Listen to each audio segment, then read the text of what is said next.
sana ako nagadan. Dahil pa man ako ready. Well, that's life.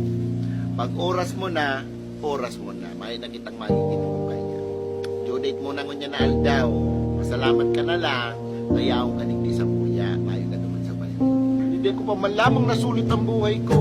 Hindi mayo pa nga na akong bata. Mayo pa akong aki. Ubing pa man ako. Kaya nga ni dapat ko taan na katong nabubuhay ka pa, sinulit mo na ko tabuhay mo. Sali mo manarap ko hanggang nuwarin ang buhay mo. Ayaw manarap ko hanggang nuwarin ka sa mundo. Dapat ko taan na everyday good vibes lang. Everyday happy lang. Live your life to the fullest. Sarong beses ka lang mabubuhay. Dapat ko taan na sinagad-sagad mo na. Paano ka magkaya-ma-enjoy sa buhay mo? Kung puro ka sa naman trabaho.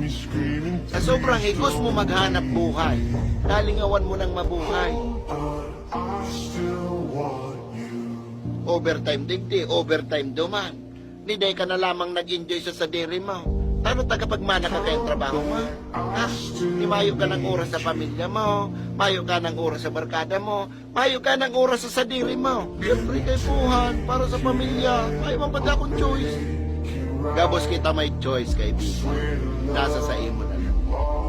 Paano ka ma-enjoy sa buhay kung puro ka problema? Ito mga dahil man dapat pinoproblema, pinoproblema mo pa. Oh, puro ka kasadbuyan. Puro ka stress, puro problema, puro negativity ang nasa payo mo. Paano ka ma-enjoy sa buhay mo kaya? Ha? Paano mo masusulit ang buhay mo kaya?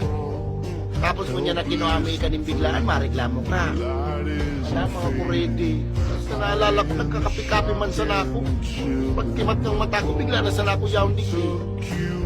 Well, habang nagkakapi-kapi ka,